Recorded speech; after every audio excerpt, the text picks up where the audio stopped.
Heading लगाइएगा concepts of health, concepts of health, concepts of health. देखिए concepts of health, concept कुछ ऐसी चीज होती है जो बेसिकली क्या होती है, कोई चीज आती है, एक नई नई मार्केट में लॉन्च होती है, जिसके बारे में सब लोग टिप्पा टिप्पणी करते हैं कि भैया ये चीज में ये है वो है। उसी तरह से हेल्थ के बारे में बहुत सारी क्या बोली गई, बातें बोली गई, उसके बाद बोला गया कि हाँ ये ओवरऑल तरीके से ये हेल्थ है। ठीक है, तो कॉन्सेप्ट ऑफ हेल्थ में सबसे पहला जो कॉन्सेप्ट दिया गया वो कॉन्सेप्ट था बायोमेडिकल कॉन्सेप्ट। वो कौन सा कॉन्सेप्ट था? Biomedical concept. अब देखिए ये बायोमेडिकल कॉन्सेप्ट क्या बोलता है, ये देखो बायो क्या होता है, बायो बोले तो लिविंग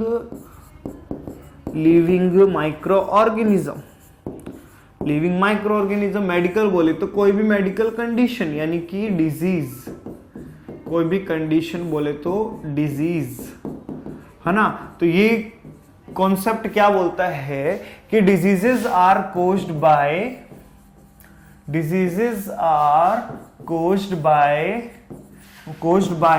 वेरियस टाइप ऑफ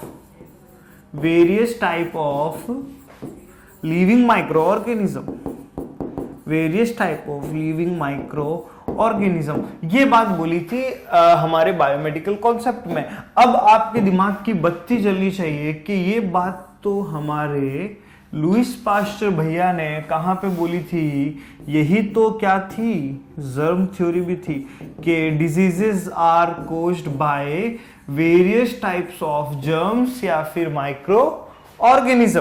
तो अब देखिए दिमाग की बत्ती फिर से जलाओ और बताओ, क्वेश्चन आता है कि biomedical concept is based on, तो आंसर होगा कि biomedical concept is based on germ theory.